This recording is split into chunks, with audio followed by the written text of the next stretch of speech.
Anne Asensio, je suis en charge du design chez Dassault Systèmes, mais je suis aussi membre du jury du festival où nous nous trouvons actuellement.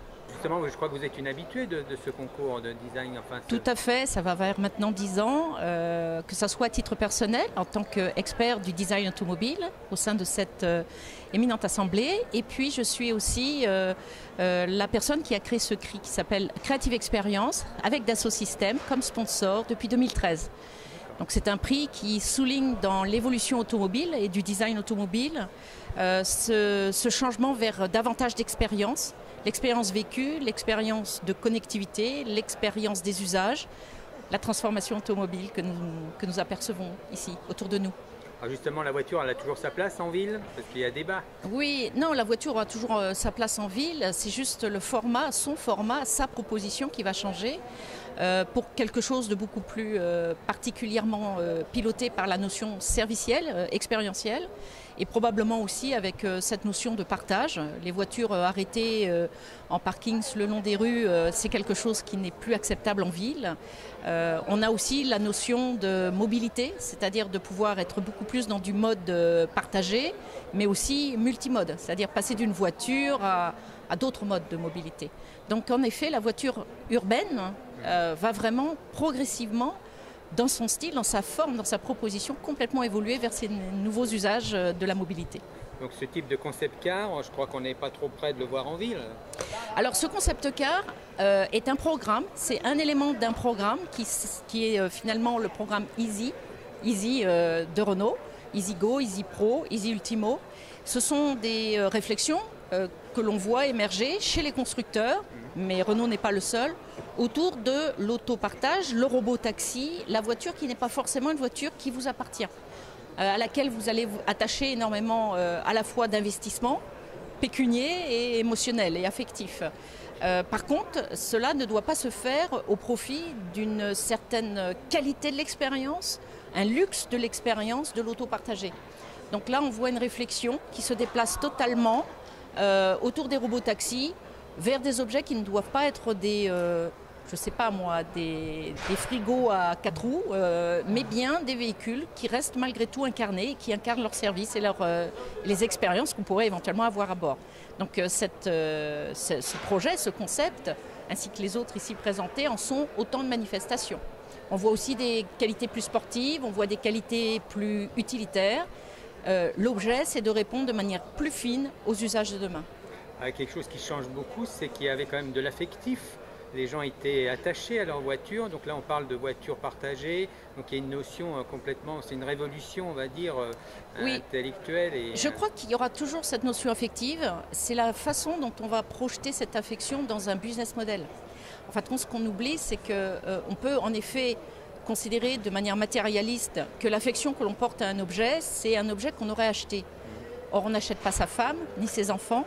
Donc je crois que fondamentalement, les humains ont un spectre d'affectivité bien plus large que celui qu'on leur réserve, qui serait seulement celui de l'acquisition ou de l'ostentation, c'est-à-dire se montrer avec les objets que l'on possède. Je crois que le monde change. On est passé au post-numérique mais aussi au post-capitalisme. On voit bien que les jeunes ne veulent pas forcément passer leur permis. Par contre, ce n'est pas pour autant qu'ils ne sont pas très personnellement investis vis-à-vis de leur environnement, vis-à-vis des objets du quotidien. Et ce n'est pas parce qu'on ne veut pas acheter une voiture ou la piloter qu'on n'est pas affectivement attaché aux objets qui nous entourent. Donc je crois très sincèrement au contraire que ce sont de nouveaux challenges pour les designers, de très très beaux challenges, dans lesquels on va pouvoir voir s'épanouir de très belles formes et de très nouvelles formes du design automobile. Alors vous n'avez pas le sentiment justement qu'il va y avoir une rupture entre, parce que là quand on parle de voitures partagées, de design, etc., des notions qui vont être peut-être plus sensibles auprès des citadins, mais je dirais la France rurale par exemple, elle va Non, être... je crois au contraire, on parle beaucoup, par exemple, vous avez les tracteurs robots. Il y a donc la notion de robotisation et d'automatisation, elle s'attache aux tâches qui ne sont pas investies.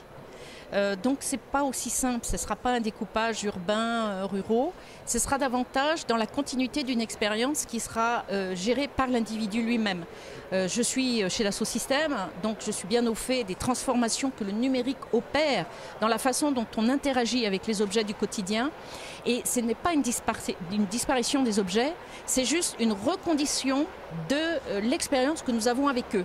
Et c'est un petit peu, avant on avait une chaîne télé, maintenant on zappe et on va se faire un programme télé qui suit notre intérêt et on va le programmer et on va donc parcourir différentes chaînes ou programmes au service de son intérêt d'enrichissement ou de plaisir de se divertir.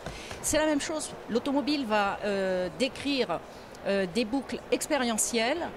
On pourra très bien passer 3 jours dans le Périgord noir pour un week-end à la truffe, tout en étant un urbain qui, dans la journée, a besoin de se déplacer dans 3 ou 4 rendez-vous sur Paris. Eh bien, ça, ce sont les usages vraiment individuels. Donc, on parle beaucoup de ce décalage entre... Alors, bien sûr, c'est parce qu'aujourd'hui, la voiture est versatile et qu'on est dans une phase de transition et que, quand je dis versatile, c'est-à-dire qu'elle doit servir à tout.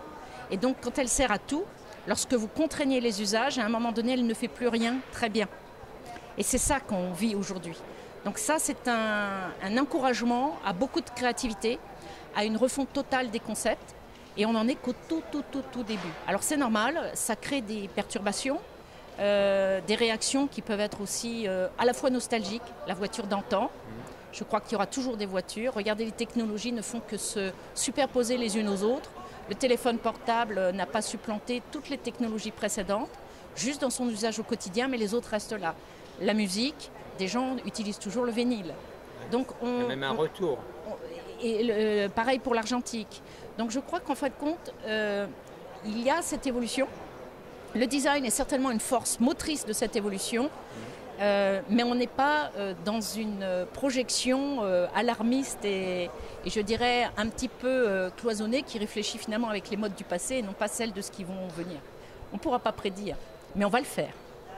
Ah, vous faites toujours quand même un petit clin d'œil, le festival, justement, sur le patrimoine, par exemple. Là, je vois derrière vous qu'il y a des Fiat 500. Donc c'est important justement de tisser ce lien avec l'histoire. Alors, un historien vous dira qu'il est important d'être dans sa généalogie historique. Nous sommes ici pour le Festival de l'Automobile dans une exposition de concept cars qui ne sont en général jamais présentés ensemble. C'est ce qui nous permet donc de visualiser en un seul œil la création en 2018 réalisée par les différents concept cars des différentes marques qui, en général, ne sont jamais réunis ensemble. Donc on a une approche curation muséologique et donc il est très important de positionner ces concept cars que l'on voit là avec les objets du passé.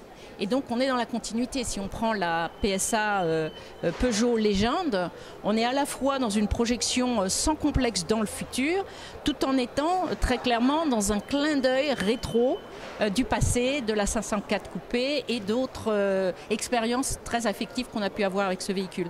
Donc la Fiat derrière et son histoire est absolument essentielle. Elle fait partie, je dirais, de l'imaginaire automobile européen, même français, même si ce sont des Italiennes. Et on a ce souci ici au festival de contextualiser donc l'histoire.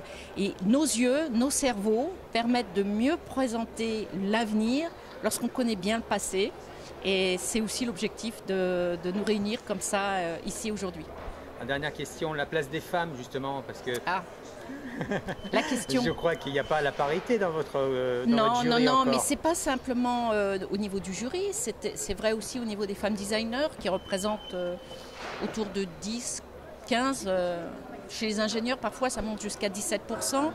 On voit des évolutions à 20%, mais c'est vraiment le maximum. Donc on est très très loin de la parité des femmes dans le monde automobile, qui est un monde d'ailleurs qu'on a, je ne sais pas, pour quelque raison que ce soit, associé à un monde masculin. Oui, c'est vrai. Le monde change, le monde automobile change. Le fait de se rapprocher des usages va certainement questionner davantage une pensée systémique, holistique. Les femmes créatrices peuvent totalement s'exprimer sur ce sujet-là.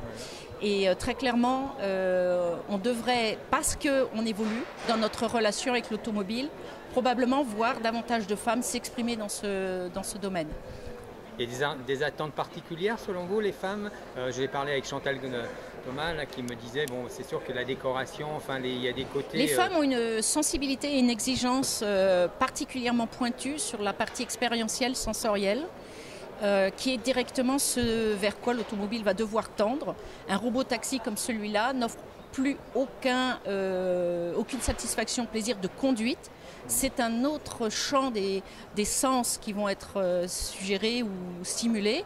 Et ce sont des sens qui sont très souvent beaucoup plus développés chez les femmes que chez les hommes. Surtout au niveau de leur exigence. Je ne dis pas que les hommes n'ont pas ce sens-là, ils l'ont bien évidemment. Mais la femme, par histoire et par les évolutions de la société, ont été vraiment dans cet environnement-là beaucoup plus en demande et beaucoup plus en compétence et en expertise. Et donc je crois qu'on va voir, on le voit bien, les robots taxis, c'est ou la fonctionnalité, mais c'est bien pauvre, ou bien c'est j'offre une expérience, c'est comme un hôtel, comme une chambre d'hôtel. Vous allez choisir pour la qualité. Des services aussi. C'est toute la fibre du luxe. Et je crois, et je me permets de le dire, et c'est un petit cocorico, nous les Français, nous avons vraiment beaucoup de choses à dire dans cette évolution automobile, sur l'art de vivre, sur la façon d'évoquer les sens, tous les sens, pas seulement les sens visuels ou sensoriels de la main, du toucher, mais tous les sens. Et donc ça peut préfigurer un bel avenir pour l'automobile française. Merci beaucoup. Je vous remercie. Super.